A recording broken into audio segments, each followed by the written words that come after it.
Well, welcome folks to Toowoomba Forward. I'm your host, Tim Entwistle, and today we're sitting down with Kerry Shine. You have an illustrious career in local government. Well, illustrious maybe is a stretch of a word, right? Well, in local government. In local government, yes. But now you are running for your second term here for Toowoomba Regional Council. So if we could just start by you introducing yourself and some of the qualities that you believe will make you an effective councillor for the next 4 years. Well, fortunately, I've had that 4-year experience. So looking back on that, my background as a lawyer for a start for quite a few decades in Toowoomba, then in Parliament, then in government, has been helpful in the running of council in terms of the many issues that we come across. I've got some feedback from the Mayor, for example, saying he appreciates the sage advice that's given from time to time. Plus, the knowledge of the current identities in the state government in particular, and also the federal government, comes in handy when one tries to assist the Mayor, whose job it is, of course, to negotiate with those levels of government. But it doesn't hurt to have somebody who knows the personalities and can make approaches on behalf of the region as well. So it's been good using that background which is different from everyone who brings different characteristics and attributes to council, and it's good to have a diverse council. It'd be terrible if you had 10 lawyers. Fortunately, we've only got one. I still think I'm the only candidate who is a lawyer this time, so the community is spared fairly well. But to have a variety of both genders, backgrounds, occupations, geographical where they come from in the region, which is a problem which we might cover later. But nevertheless, I think it's been a great experience from my point of view personally, and hopefully beneficial for the people of Toowoomba as well. No, thank you for that. Next question is to do with the campaign itself, what you're doing to secure those votes this election.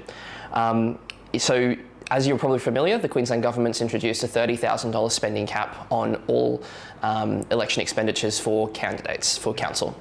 In 2020, according to ECQ data, you spent $47,000 to get over the line. Yeah, I know. But do you support the state government's restrictions now on spending caps, and has that cap affected your campaign at all?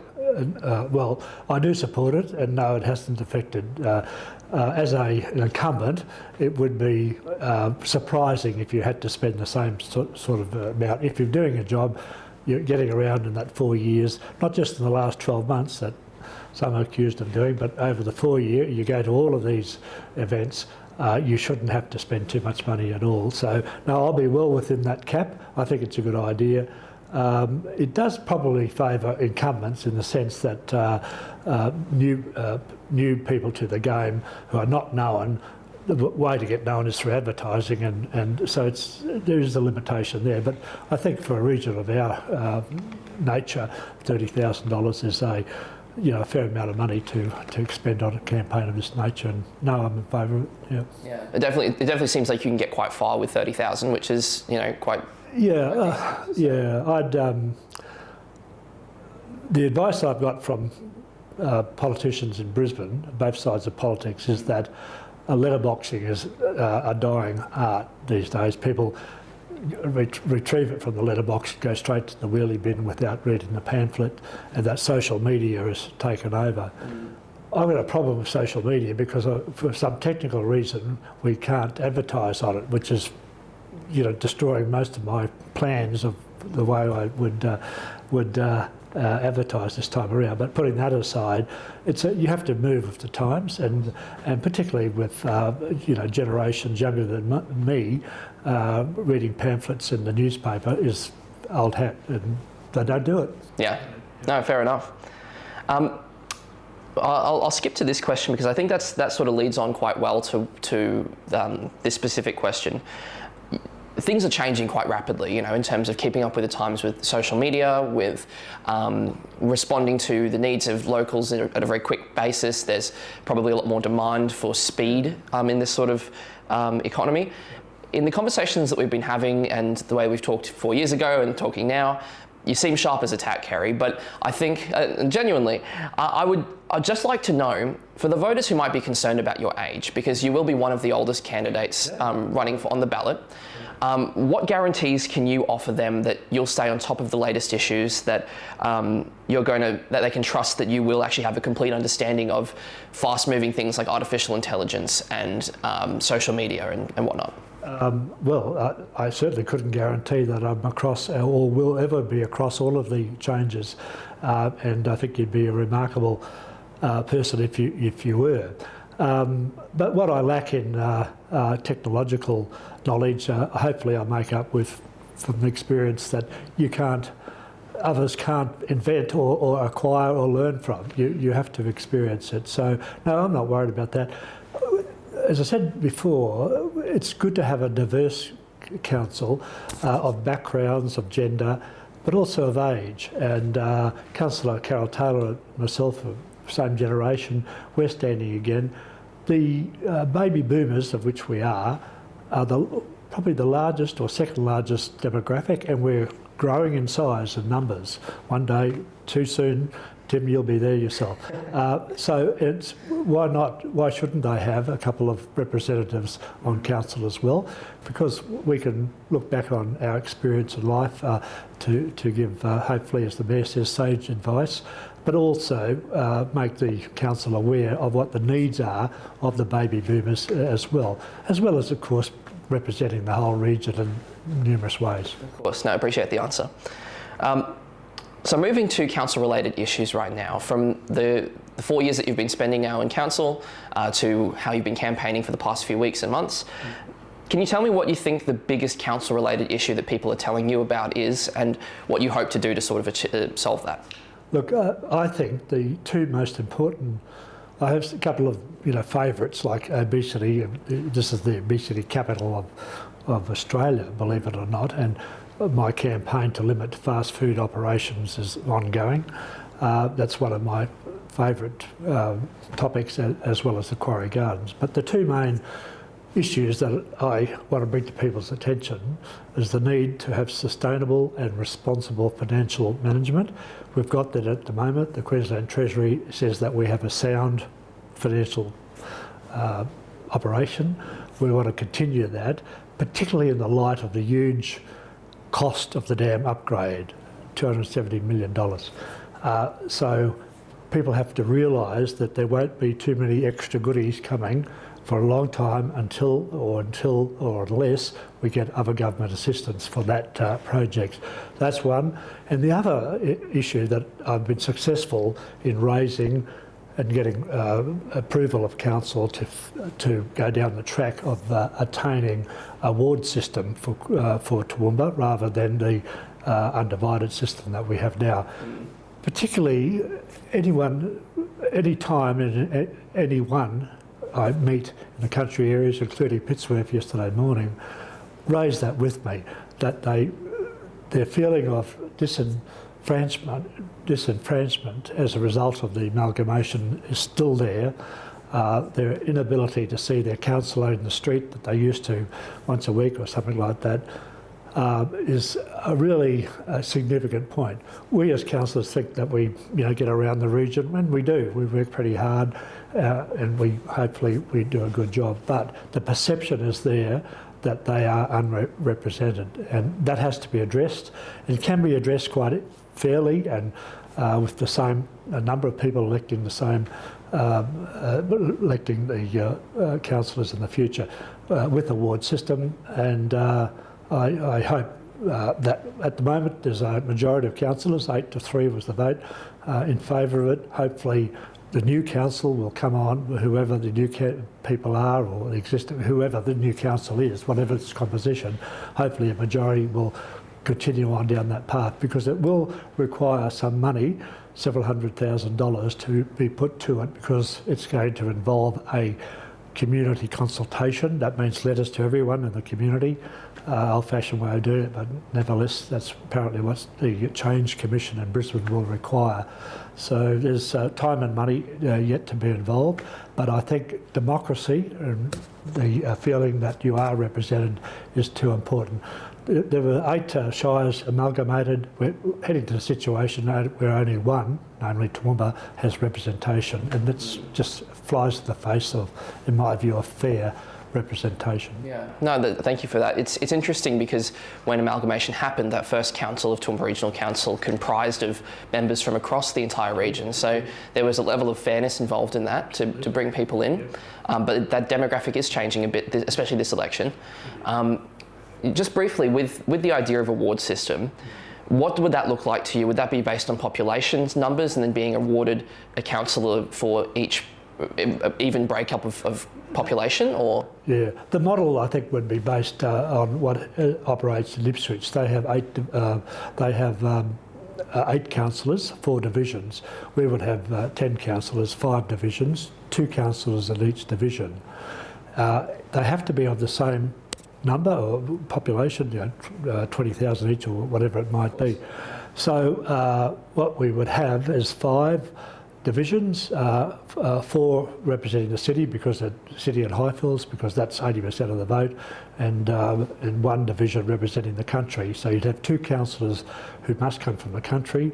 One perhaps, it might work out to be 1 north of the Warrior Highway, 1 south of the Warrior. That's up to the people who they elect and who they want. But if you've got prominent personalities, women and men in Crow's Nest and Millmerran or whatever, there's likely you would get that split. So that would go a long way.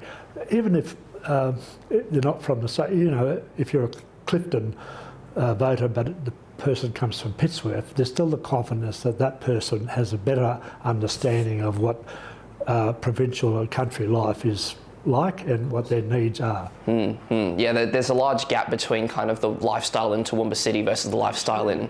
Absolutely. Even one side of the town to the other, and that's another problem, is that as a result of the last election, almost half, if not half, the councillors all came from one suburb in Toowoomba, which was even more restrictive. Yeah, definitely, absolutely. I wanted to switch gears now to housing affordability. Yeah. Obviously, council doesn't have a role in terms of putting funding towards state government housing and that sort of thing, but what role does council have to play in the process of approving more housing or more subdivisions? And also, in principle, do you support some solution like high density living right here in the CBD?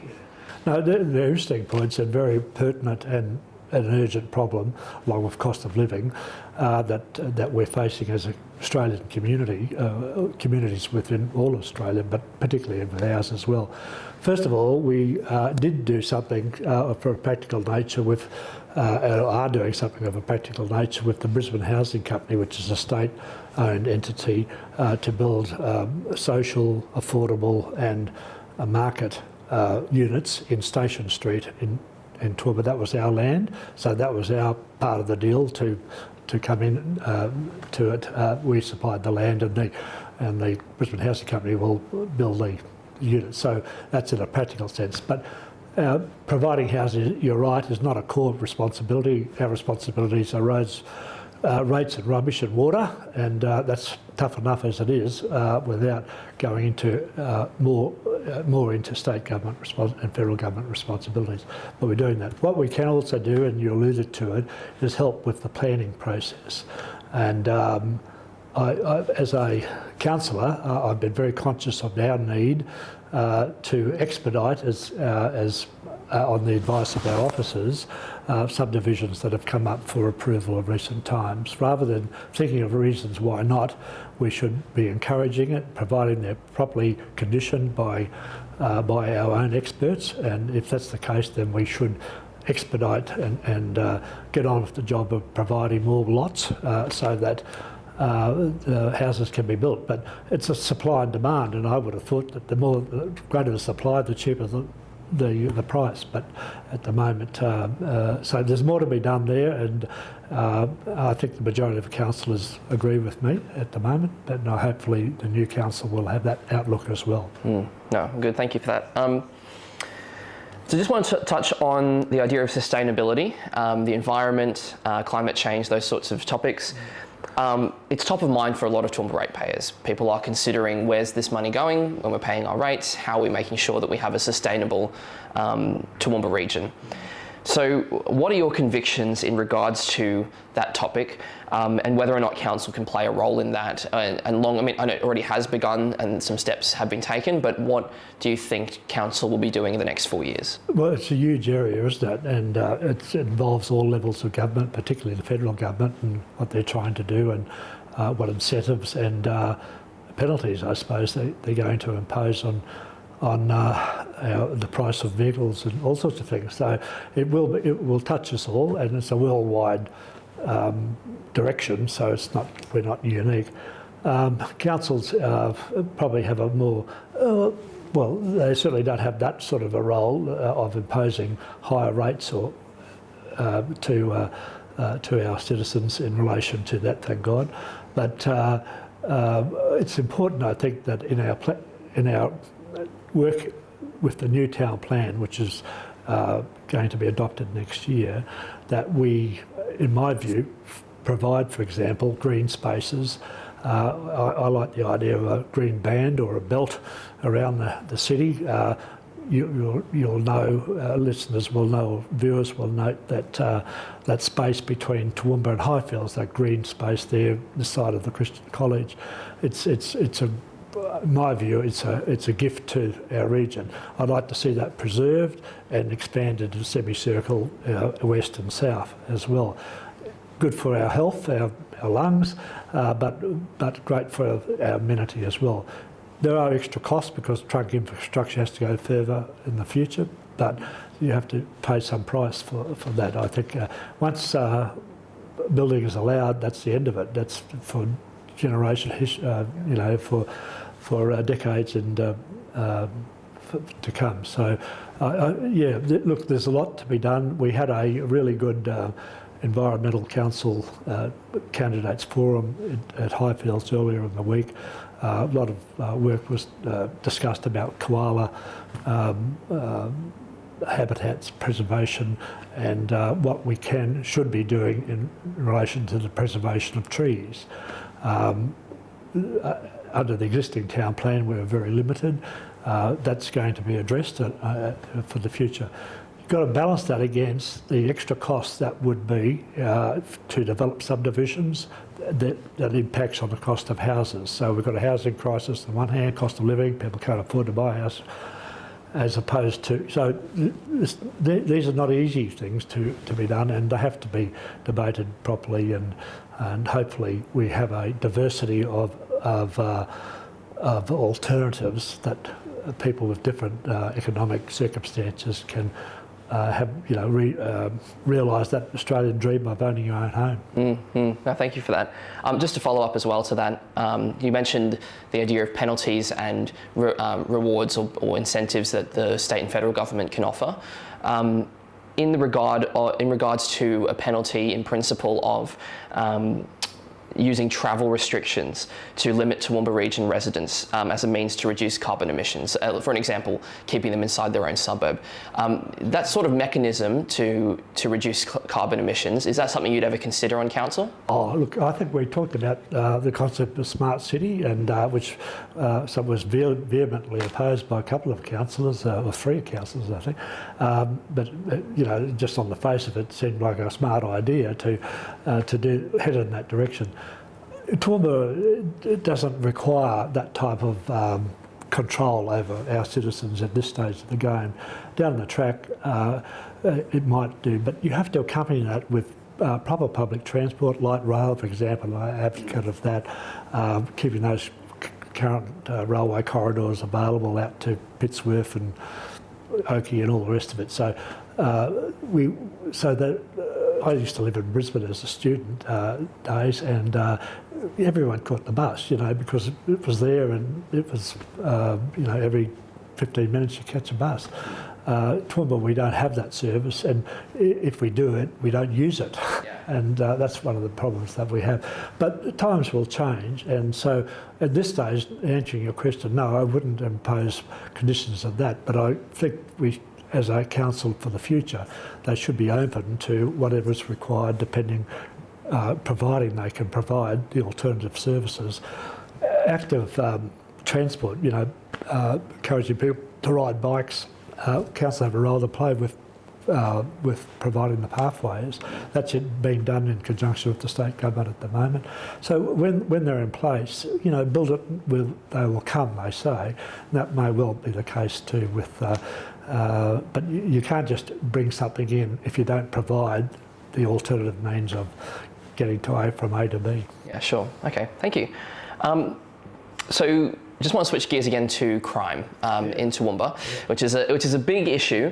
Again, this is one of those issues that council has to work hand in hand with state and federal government. This isn't a council-only issue. But what role and what can council contribute to a safer Toowoomba region? Okay, no, it's a good question. It's very pertinent.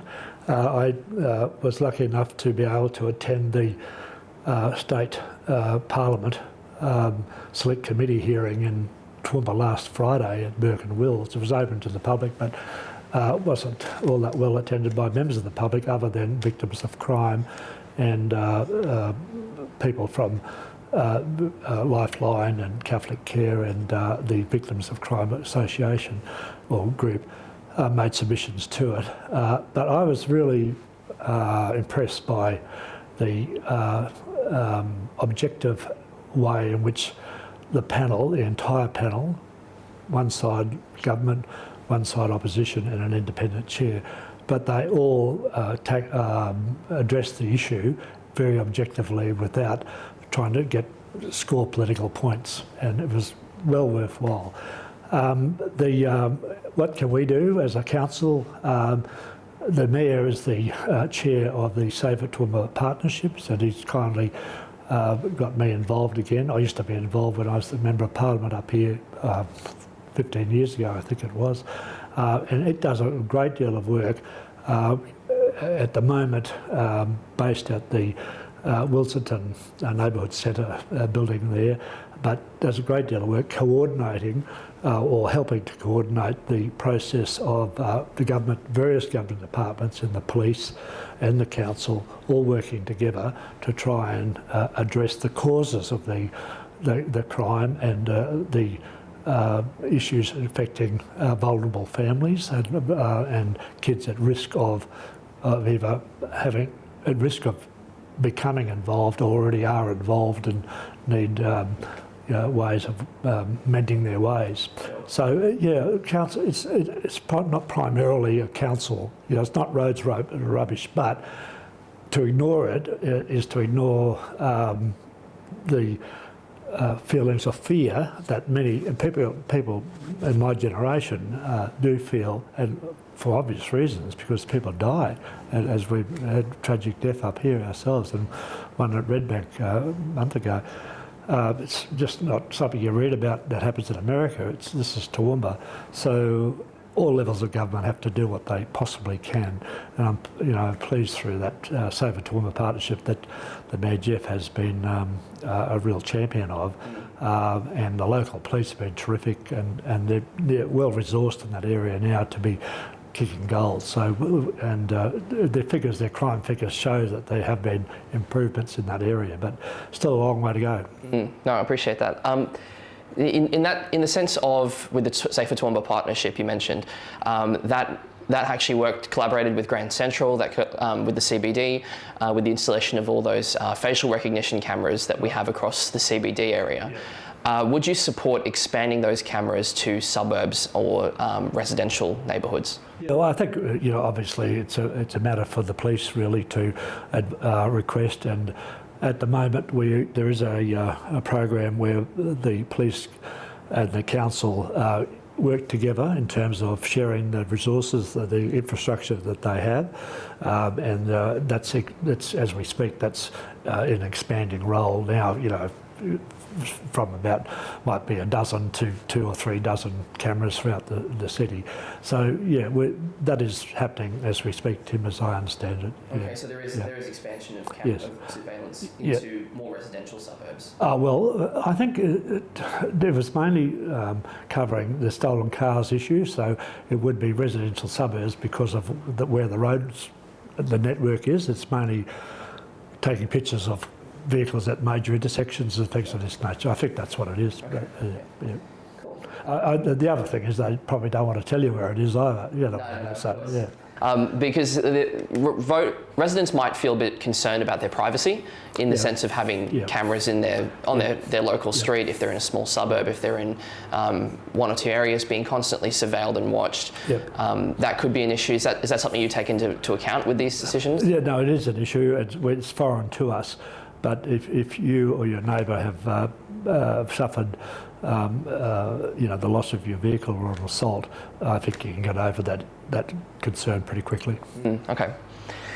So now I wanted to move to the idea of what Toowoomba region is going to look like in the next 4 to 8 years.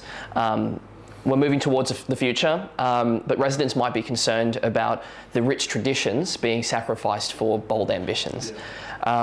These concerns were actually highlighted just recently this week when Council approved the Berghofer Stadium upgrades for that submission that would necessitate the demolition of a 131-year-old tennis club and bowls club that's right near the stadium. Why did you vote in favour of that decision? And also, how can the council assure residents that those rich traditions will be preserved as we move forward with those bold ambitions? Factually, it's not quite correct. What we agreed to was to provide a response to a request from Graham Quirk's committee to tell them why, what would be the favourable or positive outcomes to Toowoomba if they decided to go ahead with that redevelopment. It's nothing to do with council. It's a state government owned facility, the Athletic Oval or Berghofer Stadium. So that's what we were asked to do. We weren't asked to provide ideas of alternatives or what the defects might be. We were just asked to provide a submission setting out what the attributes for the city would be, for accommodation, for tourism, for the pleasure of seeing big matches or Taylor Swift coming to tour, all that sort of, and so there was a bit of a misunderstanding. Sure. I think the clubs took the view that if that was agreed to, that would be the end of their existence.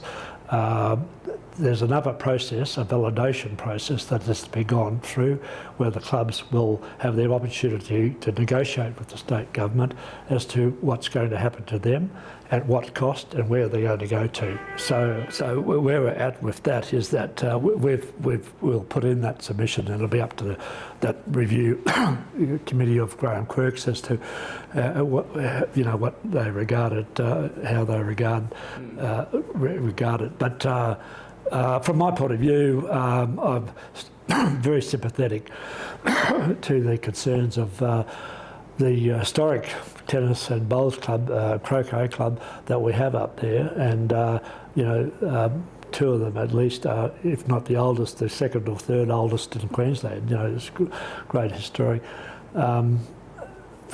Times change. The sport of bowls, for example, is not as popular as it was when I was your age, Tim, and that's the reality of. There's another bowls club in my old electorate of Toowoomba North, which is facing issues there at the moment as well, and there's one at West Toowoomba that closed down as well. So things change as people's desires to participate change as well. I'm hopeful of whatever happens, it will be a satisfactory one and not as dire as what people might be thinking at the moment. Sure, I appreciate that. So just briefly, like in that idea of maintaining rich traditions while pursuing bold ambitions, What do you think is the key to that? And if you're elected, how are you going to strike that balance? Okay, well, the key to it from a council point of view is how we devise our town plan, and that's comes about through proper consultation with the whole community. You know, historically, not too many people, I've never, as a resident of Toowoomba over decades, ever made a submission to it myself, or you know, I might have glanced at it or something like that, you know, looking at my house and what's proposed or something in that area. But you know, we'll really encourage people to try and get who are concerned about what happens, not just in our generation, but generations to come, what Toowoomba will look like, to take time to do that, because that will determine it there. I was just thinking that when I made my maiden speech in Parliament in 2001, one of the big problems for rural and provincial Australia was the decentralisation, or trying to get decentralisation of population to country areas. Now our problem is where we're going to fit all these people who are coming to Toowoomba in regional towns because of COVID or whatever it is, and finally realise what a lovely place this is, and we've got this housing shortage. So in the space of my public life, things have done a complete turn. So they probably will again in the next 10 or 20 years as well. So foreseeing the future and being able to prophesise is fraught with danger, I would have thought. But every 6 years the town plan is redone, so people have ongoing opportunity to address those issues. I think that's the best way of doing it. Look, the attraction for Toowoomba is that it's the garden city. That's why I'm keen on the Cora Gardens, for example, that green space that we spoke about earlier, and that's why people want to retain that, but they also want to be able to have proper transport and services and all the rest of it. So it will be a different place, and you know, our ability. People of my generation still get cranky because we sometimes can't park in the front of the store that we want to buy something at Ruffin Street, you know, whereas if you go to Brisbane, you know, you have to take a packed lunch before you can get there. Yeah, no, I get you. So just last question for you, Kerry. If there was one thing, and I appreciate this whole wide-scoping interview that we've had, but to sum it all up, if there was one thing that you could say to electors right now to secure their vote for you, what would it be? Well, it's not very exciting, but what's so important is that our actions, financial actions over the next 4 years are responsible and fairly conservative. We can't spend more than we earn, and until we get relief from that damn upgrade debt, we really cannot go ahead with all these other things I'd like to see, like the Quarry Gardens or annual curbside collections or things of that nature. I talked before about the reward system. That's a one-off expense, and the scheme of things, not all that dear. The obesity things, limiting fast food places, keeping them away from schools, for example, doesn't cost money. You know, you can do things of that nature, but overall, be aware that we will be able to provide the usual roads, rates, rubbish and water services that we should provide. Things on top of that will be hard to get unless we do get that assistance from other levels of government. Sure, gotcha. Kerry Shine, thank you so much for your Thanks, time. Tim. No, Cheers. I enjoyed it.